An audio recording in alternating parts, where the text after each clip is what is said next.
Hello friends, स्वागत है एक बार फिर से आपके अपने चैनल VIIC में। और मैं अमित कुमार सोनी हार्दिक हार्दिक अभिनंदन करता हूं। दोस्तों, चैनल पर नए हैं और सब्सक्राइब नहीं किया है तो लेटेस्ट अपडेट्स के लिए चैनल को सब्सक्राइब जरूर कर लें, शेयर करें वीडियो को और पसंद आता है तो लाइक करें। दोस्तों, जहां हम मध्य प्रदेश में 27% ओबीसी आरक्षण के मामले में उलझे हुए हैं और चाह रहे हैं कि जल्दी से आरक्षण का मामला क्लियर हो जाए, चाहे वो 14 पर रहे या 27 पर, जो भी रहे, उससे हमारी जो आने वाली वैकेंसीज हैं और जो पिछली भर्तियां हैं उनमें सभी मध्य प्रदेश के युवाओं को, जो भी उससे संबंधित हैं, उनको नौकरियां मिल सकें, उनको सर्विस मिल सके। लेकिन दोस्तों, केंद्र सरकार अपनी कुछ अलग ही नीतियों में उलझी हुई है। उन्होंने कई राज्यों का सर्वे करके एक नीति आयोग या एक आयोग का गठन किया था, जिसे हम रोहिणी आयोग के नाम से जानते हैं। तो दोस्तों, आइए जानते हैं कि क्या है ये रोहिणी आयोग और क्या रही हैं इसकी सिफारिशें, और सभी राज्यों में यदि ये लागू हो गया तो किस प्रकार का आमूलचूल परिवर्तन हो जाएगा ओबीसी के 27% आरक्षण के मामले में। और दोस्तों, ये रिपोर्ट थी जातिगत आधार पर। चलिए दोस्तों, डिटेल में बात करते हैं। दोस्तों, लेटेस्ट अपडेट है, जैसा कि आप देख सकते हैं कि ओबीसी के आरक्षण कोटा को 4 भागों में बांटा जाएगा। और ये आयोग दोस्तों 2017 में गठित हुआ था और जिसमें कहा गया था ये तहकीकात करने के लिए कि ओबीसी की केवल 100 जातियां 3/4 आरक्षण कोटा का लाभ ले लेती हैं।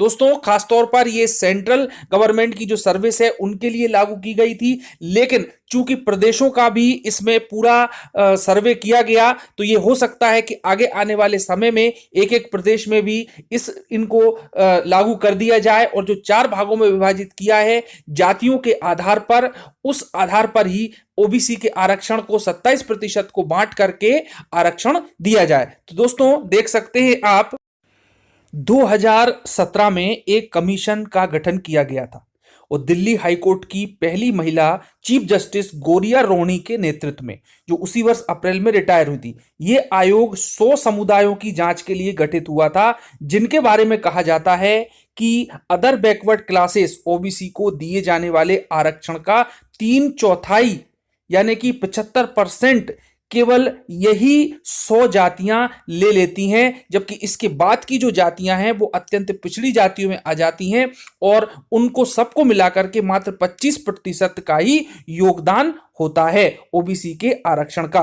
तो इसका मतलब यह है कि कुछ ऐसी पर्टिकुलर जातियां हैं जो कि ओबीसी आरक्षण का, जो कि 27% मिलता है, उसका 75% पार्ट ले लेती हैं, जबकि इसके अलावा जो 75% ओबीसी जातियां बची हैं उनको निल के बराबर ही जॉब मिल पाती है। तो दोस्तों, इसी के संबंध में एक रिपोर्ट बनाई गई और सरकार ने कहा कि इस रिपोर्ट को जुलाई तक सौंप दिया जाना चाहिए। तो चूंकि दोस्तों इनका कार्यकाल समाप्त हो चुका है और अब ये रिपोर्ट कंप्लीट हो चुकी है, तो उसमें जो पॉइंट निकल करके आ रहे हैं वो इस प्रकार से हैं कि आयोग ने अपनी ड्राफ्ट रिपोर्ट में सिफारिश की है कि ओबीसी कोटा को 4 वर्गों में विभाजित करना चाहिए। रिपोर्ट के अनुसार 97 डोमिनेंट जात कुल आरक्षण का 10% लाभ लेती हैं। इसके अलावा रिपोर्ट में यह भी कहा गया है कि डोमिनेंट कास्ट के लोग पूरे आरक्षण कोटा की 1/4 सीटों पर काबिज होते हैं।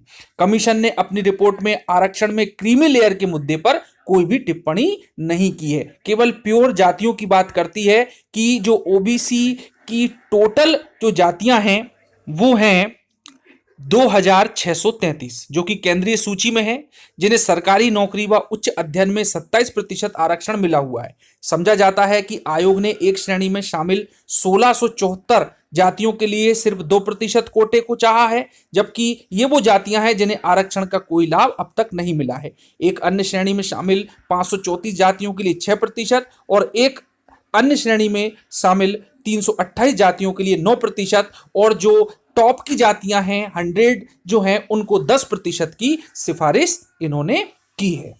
तो दोस्तों, इस प्रकार से ओबीसी के 27% आरक्षण में भी कोटे के अंदर कोटा दिया गया है केंद्र सरकार के द्वारा। दोस्तों, उत्तर प्रदेश और अन्य राज्यों से भी इस प्रकार की शिकायतें आई थी कि कुछ खास जाति वाले जो कि ओबीसी में आते हैं ज्यादातर नौकरियां ले लेते हैं और बाकी की जो ओबीसी जातियां बचती हैं वो अत्यंत पिछड़े में चली जाती हैं और उनको काफी कम परसेंटेज में सर्विस प्रोवाइड हो पाती है। तो इसीलिए इस आयोग का गठन किया गया था। तो संभवतः दोस्तों आगे आने वाले समय में ये मध्य प्रदेश में भी लागू हो जाए और अन्य राज्यों में भी लागू हो जाए। तो ये एक जानकारी थी जो कि सभी युवाओं को जो आगे आने वाले समय में परीक्षा की तैयारी कर रहे हैं और ओबीसी आरक्षण का लाभ लेना चाहते हैं तो उनकी आंखें खोलना बहुत जरूरी है, उनको नॉलेज होना बहुत जरूरी है। तो दोस्तों ये एक छोटी सी जानकारी थी रोहिणी आयोग की जो कि जातिगत आधार पर कोटे के अंदर कोटा से संबंधित है और इनकी रिपोर्ट अभी केंद्र सरकार को सौंप दी है। तो दोस्तों मिलते हैं अगले वीडियो में। धन्यवाद। जय हिंद। शेयर करें।